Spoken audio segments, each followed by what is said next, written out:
Querido amigo, hoje o nosso alvo é iniciarmos os nossos estudos no segundo capítulo dessa carta escrita pelo apóstolo Pedro. Nós vamos estudar 1 Pedro, primeira carta de Pedro, capítulo 2, versículos 1 a 10. Primeira carta de Pedro, capítulo 2, versículos 1 a 10. Como dissemos anteriormente, essa carta foi escrita com o propósito de encorajar os cristãos daqueles dias, porque eles viviam sob intensa perseguição por causa do nome do Senhor Jesus. Muitos deles sofreram até o martírio por causa da sua fé em Jesus Cristo. Muitos deles, muitos mesmo, foram confrontados e foram desafiados, exigiram que negassem a sua fé, mas a maioria deles, a grande maioria deles, foi fiel. Confessaram sim que Jesus é o Senhor, mas alguns ficavam preocupados com o futuro, ficavam abalados, ficavam preocupados com o futuro da família. Se eles fossem mortos, e alguns, uma grande parte, no primeiro século, dos cristãos, morreu martirizado. Haviam dúvidas. Enfim, um grande número de cristãos, mesmo que fosse destemido e ousado, muitos deles tinham profundas dúvidas. Como proceder, como pensar, como crer, como responder às ameaças quando enfrentassem essas situações angustiantes. Pedro, então, nos mostra nesse texto que para o desenvolvimento da vida cristã é necessário obedecermos uma ordem clara. Primeiro vem o ser e depois o fazer. Diante de testes e provações a que somos submetidos, é necessário termos convicção de quem somos para depois saber como agir. Primeiro vem o ser, depois o fazer, e por isso o título para a nossa reflexão hoje é exatamente este: o ser precede o fazer. Eu repito, com base em 1 Pedro 2, 1 a 10, o título é: o ser precede o fazer. Isso é, o ser vem antes do fazer. Depois da queda, o ser humano perdeu a sua identidade. Perguntamos insistentemente: quem somos nós? O que devemos fazer? Mas em Cristo, a nossa condição de pecadores separados de Deus foi mudada. Resgatamos a nossa identidade. Mas em termos de cristianismo, como cristãos, é importante primeiro ser e depois fazer.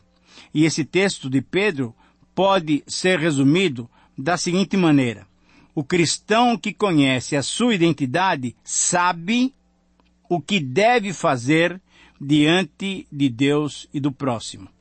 Eu repito, esse é o princípio que esse texto nos dá. 1 Pedro 2, 1 a 10. O cristão que conhece a sua identidade sabe o que deve fazer diante de Deus e do próximo. E nesse texto nós vamos encontrar 3 etapas que nos mostram quem somos e o que devemos fazer como cristãos. A primeira etapa nos mostra quem somos. Versículos 2 a 8. Eu leio esses versículos para você. Se é que tendes a experiência de que Deus é bondoso. Versículo 5, também vós mesmos, como pedras que vivem, sois edificados casa espiritual para seres sacerdócio santo. Versículo 6, por isso está na Escritura: eis que ponho em Sião uma pedra angular, eleita e preciosa, e quem nela crer não será de modo nenhum envergonhado. Para vós outros, portanto, os que credes, é a preciosidade, mas para os descrentes, a pedra que os construtores rejeitaram, esta veio a ser a principal pedra angular, pedra de tropeço e rocha de ofensa. São esses os que tropeçam na palavra, sendo desobedientes para o que também foram postos. Então, em primeiro lugar, nós precisamos saber quem somos. E o texto nos diz que nós temos que entender que cristão tem experimentado que Deus é bondoso. Veja o versículo 3. E experiência aqui significa provar, sentir, conhecer experimentalmente, saber. Isso envolve submissão. Isso envolve experiência pessoal com o Senhor. Se Ele é Senhor, isso implica em submissão e obediência. A bondade de Deus é constante em nossas vidas. E a pergunta que eu gostaria de deixar com você é se você tem experimentado essa bondade de Deus em sua vida. Não é apenas porque a Bíblia diz que Deus é bondoso, que Ele é bondoso. É porque você tem experimentado as ações dele, de bondade, misericórdia, graça, perdão, fortificação, é que você percebe e você pode afirmar comigo que Deus é bondoso. O cristão é chamado de pedra viva. Isso quer dizer o seguinte, que Pedro quer demonstrar, que ele quer comunicar aqui, que para aqueles que estavam dispersos, para aqueles que viviam sem estarem fixos em algum lugar, é uma ideia que traz conforto e segurança. Ser pedra viva significa ser um material sólido, firme. Traz a ideia de testemunho, de um marco, de uma estaca, de alguma coisa que é fixa. Mas não é alguma coisa morta, é uma pedra viva. Em Jesus, nós somos pedras que vivem. Somos sólidos e vivos, porque estamos fundamentados nele, a pedra principal. O cristão também é considerado, no versículo 5, como casa espiritual. Agora, veja bem, se cada um de nós é pedra viva, em conjunto, o que nós somos? Somos um edifício, uma casa espiritual. Somos comunitariamente um novo templo, não mais feito pelas mãos humanas, mas feito pelo Senhor. Nós somos edificados, isso é, treinados, colocados lado a lado. Por Jesus ser a nossa pedra angular, a nossa pedra principal, nós somos construídos, nós somos edificados sobre ele. A igreja, esse novo templo, essa casa espiritual, está edificada sobre o Senhor Jesus, o Senhor da igreja. Mas o cristão também é caracterizado, é apontado como sacerdócio santo. Veja o versículo 5. Nos dias do Antigo Testamento, o sacerdote era alguém que tinha acesso a Deus e cuja tarefa era levar os outros diante de Deus em adoração. A palavra latina para sacerdote é pontífice, que ilustra muito bem essa função sacerdotal. O sacerdote é um pontífice, isto é, o sacerdote é um construtor de pontes. É, isso mesmo. O cristão, então, é alguém que constrói uma ponte levando pecadores à presença de Deus para que possam ser salvos e ter comunhão com Ele. Mas o cristão é aquele que é crente. É, aquele que obedece. Veja os versículos 7 e 8. O cristão é um crente. É isso mesmo. Parece redundância, mas não é. O verdadeiro cristão é aquele que crê em Cristo e não apenas que crê. O objeto da nossa fé não pode ser qualquer coisa ou qualquer pessoa. Tem que ser o nosso Senhor Jesus Cristo. Nós somos crentes em Cristo, isto é, nós cremos que Jesus Cristo é o Filho de Deus, o próprio Deus encarnado que veio até nós para nos salvar.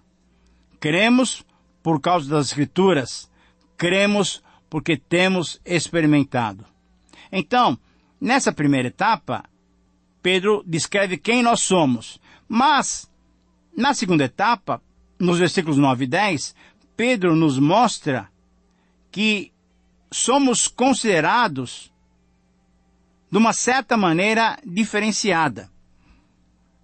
Vós, porém, sois raça eleita, sacerdócio real, nação santa, povo de propriedade exclusiva de Deus. Vós, sim, que antes não erais povo, mas agora sois povo de Deus, que não tinhais alcançado misericórdia, mas agora alcançastes misericórdia. Nessa segunda etapa, nós vamos perceber como é que nós somos considerados pelo nosso Deus e Pai.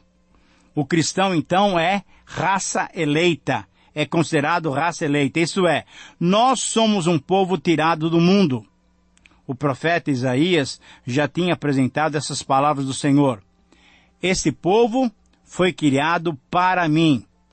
Confira isso lá em Isaías, capítulo 43, versículo 21.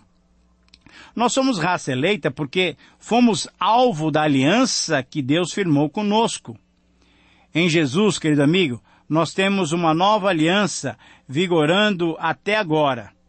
A aliança passou, agora tudo se fez novo. Aquela antiga aliança passou. Uma nova aliança foi estabelecida. Por isso, nós somos uma raça eleita, um novo povo. O povo da nova aliança. Mas o cristão também é considerado como sacerdócio real. Veja ainda no versículo 9. Como falamos anteriormente, o sacerdote tinha o privilégio de conduzir os homens à presença de Deus. A ideia aqui, então, é que temos acesso direto a Deus. Agora, temos esse acesso direto a Deus porque recebemos já, para as nossas vidas, um único mediador. Na verdade, o único mediador. Isto é, Jesus Cristo. Porque existe o único mediador entre Deus e os homens, Jesus Cristo, o homem, Jesus Cristo, o justo, Jesus Cristo, o próprio Deus encarnado, que nos leva de volta à presença de Deus. Portanto, eu e você, que está me ouvindo agora, que é cristão, você tem o privilégio de ser um sacerdote real. Você e eu podemos conduzir pessoas à presença de Deus, porque nós já recebemos esse único sacerdote, que é o Senhor Jesus Cristo, único mediador entre Deus e os homens. O cristão também é considerado como uma nação santa. E aí, nós temos que entender que essa declaração nos mostra que somos um povo. Nós somos um povo santo. Isso significa que temos relacionamentos. Somos uma nação, um povo novo, um povo santo, com a mesma característica do nosso Senhor, do nosso Rei, daquele que nos governa. Uma nação é governada por um presidente, por um rei, por um magistrado. E quem é o nosso presidente, o nosso rei, o nosso magistrado? É o Senhor, e Ele é santo. Portanto, essa mesma característica dele tem que ser vista em nós, que somos os seus súditos. Somos chamados para ser santos, mas para viver como uma nação. Uma nação não briga entre si. Uma nação é uma unidade. A unidade pressupõe a santidade. A santidade determina a unidade. E é interessante que essa santidade é obtida pelo estudo, pela reflexão, pela prática da palavra de Deus. Foi Jesus quem disse lá em João 17:17, quando ele orou ao Pai: a tua palavra é a verdade, santifica-os na verdade. Querido amigo, você quer ser um cristão santo?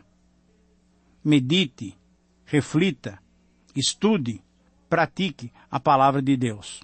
Mas o cristão também é considerado povo de propriedade exclusiva de Deus, ainda no versículo 9. Isso significa que Ele nos comprou, que Deus nos resgatou pelo precioso sangue de Cristo, um valor incalculável. Foi o próprio sangue do Senhor derramado na cruz do Calvário, na pessoa do seu Filho Jesus Cristo, que foi a moeda que nos resgatou. O Senhor Jesus pagou, nos resgatou, nos comprou de volta para o Pai. Pagou com seu sangue puro e precioso o pecado que eu e você cometemos. Então, nós temos um novo valor. Antes, nós não tínhamos nenhum valor e nem podíamos chegar na presença de Deus, mas adquirimos um valor novo. E o valor novo é porque nós somos agora salvos e limpos pelo sangue do nosso querido Senhor Jesus Cristo. Você é digno. Você é amado. Você pertence a Deus. Mas em quinto lugar, no versículo 10, o cristão é aquele que alcançou misericórdia. Aqui temos um texto maravilhoso, mas você pode se lembrar também do Salmo 103, em que diz o salmista, com o coração profundamente grato, que o Senhor é aquele que nos trata com misericórdia. A noção específica de misericórdia, isso é uma compaixão para com alguém que sofre necessidade, ou até com alguém que está desesperado, ou que está em dívida e não pode solicitar tratamento favorável. Misericórdia é isso. É não cobrar aquilo que deveria ser cobrado. Graça se volta para o homem culpado, mas misericórdia se volta para o homem miserável. Graças a Deus, nós somos aqueles que temos alcançado misericórdia. Muito bem, nós somos descritos e nós somos considerados dessa maneira. E aí surge a pergunta, e agora? O que nós devemos fazer diante das opressões do mundo, diante das situações que nos cercam? Então, a terceira etapa, nesses versos, nós encontramos a resposta a essa pergunta. O que nós devemos fazer? E aí você tem 5 possibilidades, que são nos versículos 1, 2, 4, 5 e 9. Todas as respostas nesse mesmo texto. Primeiro, o cristão deve se livrar do mal, despojando-vos, portanto, de toda a maldade e dolo, de hipocrisias e invejas e de toda a maledicência. Nós temos que nos livrar do mal. Para termos uma vida em que dignificamos o nome de Cristo, temos que nos livrar do mal. Segundo lugar, o cristão deve desejar crescer através do alimento genuíno, isso é, do leite genuíno. Desejai ardentemente, como crianças recém-nascidas, o genuíno leite espiritual, para que por ele vos seja dado crescimento para a salvação. Agora, é importante entendermos esse crescimento para a salvação. A salvação, como nós já temos dito, é um processo. Ela tem um início, mas ela é um processo. E esse processo é a nossa santificação. Portanto, a partir do momento em que realmente eu me alimente com a palavra de Deus, com o genuíno leite espiritual, eu vou crescendo para concretizar cada vez mais a minha salvação. Mas o cristão deve também se aproximar continuamente de Jesus Cristo. Veja o versículo 4. Chegando-vos para ele a pedra que vive, rejeitada assim pelos homens, mas para com Deus, eleita e preciosa. Sim, quanto mais nós pudermos alicerçar as nossas vidas nessa rocha, nessa pedra que é o Senhor Jesus, nos seus ensinamentos, mais estaremos sólidos, fazendo parte dessa casa espiritual em que o Senhor, pelo seu Espírito, habita. Em quarto lugar, o cristão deve oferecer sacrifícios espirituais. Veja só o versículo 5. A fim de oferecer de sacrifícios espirituais agradáveis a Deus por meio do Senhor Jesus Cristo. Logicamente, a época do Velho Testamento já passou.